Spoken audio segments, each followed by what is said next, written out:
M L A ಇದ್ದಾರೆ ಅಂತ ಅಂದ್ಕೊಳ್ಳಿ.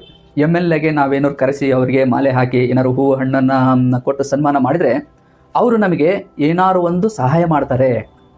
ಅದೇ ರೀತಿಯಲ್ಲಿ ಇಲ್ಲಿ ದೇವರಿಗೆ ನಾವು ಹೂವು, ಹಣ್ಣು, ಬಂಗಾರ, ಬಟ್ಟೆ ಇವನ್ನೆಲ್ಲ ಕೊಟ್ಟರೆ ದೇವರು ಕೂಡ ಸಹಾಯ ಮಾಡ್ತಾನೆ.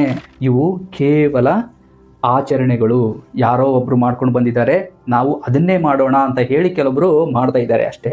ಈ ಥರ ನೀವು ಪೂಜೆ ಮಾಡಿದ್ರಿ ಅಂದರೆ ಖಂಡಿತವಾಗಿಯೂ ನಿಮ್ಮ ಜೀವನದಲ್ಲಿ ಮತ್ತು ನಿಮ್ಮ ವ್ಯಕ್ತಿತ್ವದಲ್ಲಿ ಖಂಡಿತ ಬದಲಾವಣೆ ಆಗುತ್ತೆ.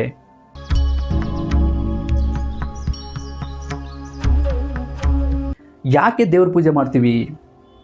ನಮ್ಮ ಒಂದು ವ್ಯಕ್ತಿತ್ವದಲ್ಲಿ ಬದಲಾವಣೆ ಆಗಬೇಕು, ನಮ್ಮ ಒಂದು ಜೀವನದಲ್ಲಿ ಬದಲಾವಣೆ ಆಗಬೇಕು. ಅಂದರೆ ಒಳ್ಳೆ ದಾರಿಯಲ್ಲಿ ನಾವು ಹೋಗಬೇಕು, ದೇವರು ನಮ್ಮನ್ನು ಕೈ ಹಿಡಿಬೇಕು ಅಂತ ಹೇಳಿ. ಆದರೆ ನೋಡಿ, ಕೆಲವೊಬ್ಬರಿಗೆ ಎಷ್ಟೇ ದೇವ್ರ ಪೂಜೆ ಮಾಡಿದರೂ ಕೂಡ ಅವರಲ್ಲಿ ಯಾವುದೇ ರೀತಿಯಾದ ಬದಲಾವಣೆಗಳು ಆಗೋದಿಲ್ಲ. ಯಾಕೆ ಹೀಗೆ? ನೋಡಿ, ಫಸ್ಟ್ ದೇವರ ಪೂಜೆ ಅಂದರೆ ಏನು?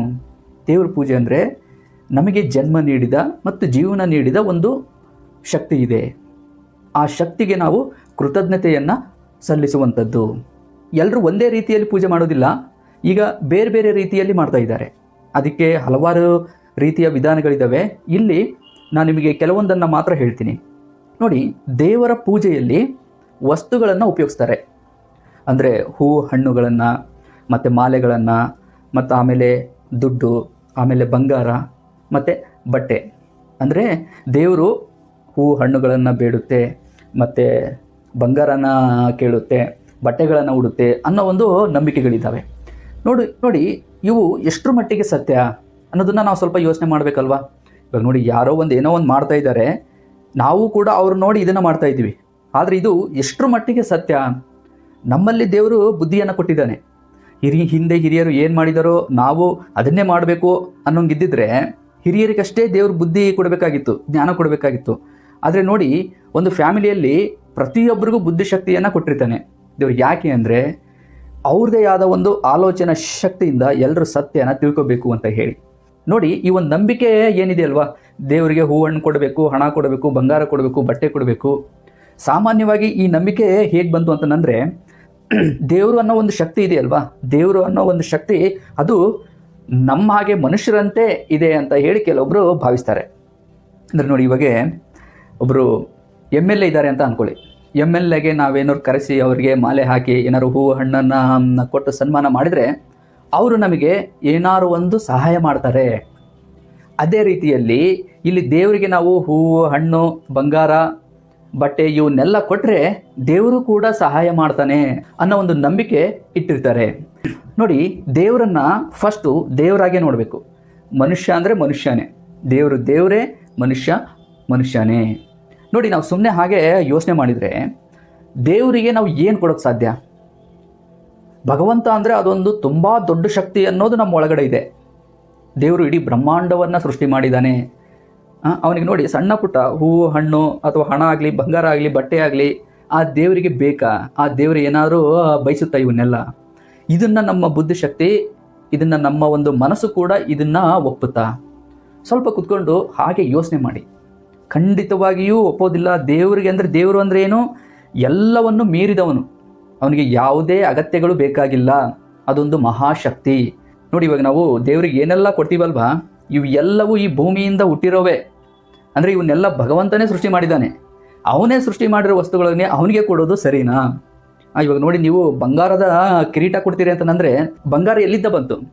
ಈ ಒಂದು ಭೂಮಿಯಿಂದ ತಾನೇ. ಅದನ್ನು ಕೂಡ ಭಗವಂತನೇ ಸೃಷ್ಟಿ ಮಾಡಿದ್ದಾನೆ. ಹೀಗಿರುವಾಗ ವಸ್ತುಗಳಿಂದ ಪೂಜೆ ಮಾಡೋದ್ರಿಂದ ನಮ್ಮ ಒಂದು ಪೂಜೆ ಭಗವಂತನಿಗೆ ತಲುಪುತ್ತಾ ಅನ್ನೋದು ನಾವು ಸ್ವಲ್ಪ ಯೋಚನೆ ಮಾಡಬೇಕು. ಅವನು ನೋಡಿ, ಅವನು ಸುಳ್ಳು, ಅದು ಇದು, ಮತ್ತೊಬ್ಬರಿಗೆ ಮೋಸ, ಇವನ್ನೆಲ್ಲ ಒಂದು ಸೈಡು ಮಾಡ್ತಾನೆ ಇರ್ತಾನೆ. ಮತ್ತು ದೇವರು ಅಂದ್ರೇನು? ಅವ್ರಿಗೆ ಏನಾದ್ರು ಒಂದು ಹೂವು ಹಣ್ಣು ಬಂಗಾರ ಕೊಟ್ಟು ಪೂಜೆ ಮಾಡಿದರೆ ಆಯಿತು ಅಂತ ಹೇಳಿ, ಇಷ್ಟೇ ಅಂತ ಹೇಳಿ ಭಾವಿಸ್ತಾನೆ. ಆದರೆ ಅವನು ಅಂತರಂಗದಿಂದ ಆ ಒಂದು ಪೂಜೆಯನ್ನು ಮಾಡೋದಿಲ್ಲ. ನೋಡಿ, ಕೆಲವೊಬ್ಬರು ಹರಕೆಯನ್ನು ಇಟ್ಕೊಂಡಿರ್ತಾರೆ. ನೋಡಿ, ಕೆಲವೊಬ್ಬರು ಇಲ್ಲ, ನಾನು ಅಂದ್ಕೊಂಡಿದ್ದಾಯಿತು ಅಂದರೆ ನಾನು ಬೆಂಕಿಯಲ್ಲಿ ನಡಿತೀನಿ, ಅಥವಾ ಇಷ್ಟು ಮೆಟ್ಲುಗಳನ್ನು ಹತ್ತಿರ್ತೀನಿ ಬರಿಗಾಲಲ್ಲೇ, ಆಮೇಲೆ ಈ ಒಂದು ಇದರಿಂದ ಏನಾದ್ರು ಚಾಟಿಂದ ಹೊಡ್ಕೊಳ್ಳೋದು, ಆಮೇಲೆ ಇಲ್ಲೆಲ್ಲ ಚುಚ್ಕೊತಾರೆ ನೋಡಿ, ಇದರಿಂದ ಕಬ್ಬಿಣದಿಂದ ಇಲ್ಲೆಲ್ಲ ಚುಚ್ಕೊತಾರೆ. ಈ ರೀತಿಯಾದ ಕೆಲವೊಂದು ನಂಬಿಕೆಗಳನ್ನು ಇಟ್ಕೊಂಡಿರ್ತಾರೆ. ಅಂದರೆ ನಾವು ಇವುಗಳನ್ನು ಮಾಡಿದರೆ ದೇವರು ನಮಗೆ ಒಳ್ಳೆಯದನ್ನು ಮಾಡುತ್ತೆ ಅನ್ನೋ ಒಂದು ನಂಬಿಕೆ. ನೋಡಿ, ಇದ್ರ ಬಗ್ಗೆ ಸ್ವಲ್ಪ ಯೋಚನೆ ಮಾಡಿ. ಇವಾಗ ನೋಡಿ, ನಮ್ಮ ಒಂದು ತಂದೆ ತಾಯಿ ಇರ್ತಾರಲ್ವಾ, ನಮ್ಮ ತಂದೆ ತಾಯಿ ನಾವೇನಾರು ದೈಹಿಕವಾಗಿ ಹಿಂಸೆ ಪಡಬೇಕು ಅಂತ ಅನ್ಕೊಂತಾರ?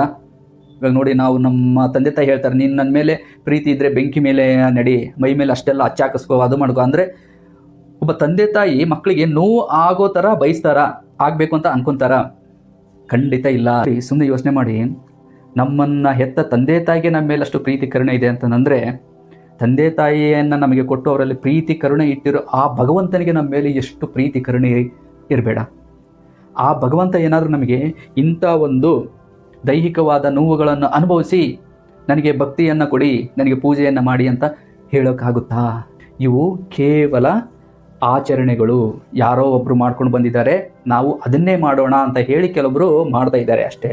ಕೂತ್ಕೊಂಡು ಇದ್ರ ಬಗ್ಗೆ ಆರಾಮಾಗಿ ಯೋಚನೆ ಮಾಡಿ, ನಿಮಗೆ ಗೊತ್ತಾಗುತ್ತೆ ಭಗವಂತನಿಗೆ ಇವು ಯಾವೂ ಬೇಕಾಗಿಲ್ಲ ಅಂತ ಹೇಳಿ. ನೋಡಿ, ಇನ್ನೊಂದೇನೆಂದರೆ, ಮೂರನೇದು, ಕೆಲವೊಬ್ಬರು ಮನಸ್ಸಿನಿಂದ ಪ್ರಾರ್ಥನೆ ಮಾಡ್ತಾರೆ. ಇದು ತುಂಬ ಇಂಪಾರ್ಟೆಂಟ್. ನೋಡಿ, ಮನಸ್ಸಿನಿಂದ ವ್ಯಕ್ತಿ ಯಾವಾಗ ಪ್ರಾರ್ಥನೆ ಮಾಡ್ತಾನೋ ಅವನು ಖಂಡಿತವಾಗಿಯೂ ಅವನ ಒಂದು ಜೀವನದಲ್ಲಿ ಮತ್ತು ಅವನ ಒಂದು ವ್ಯಕ್ತಿತ್ವದಲ್ಲಿ ಬದಲಾವಣೆ ಆಗುತ್ತೆ.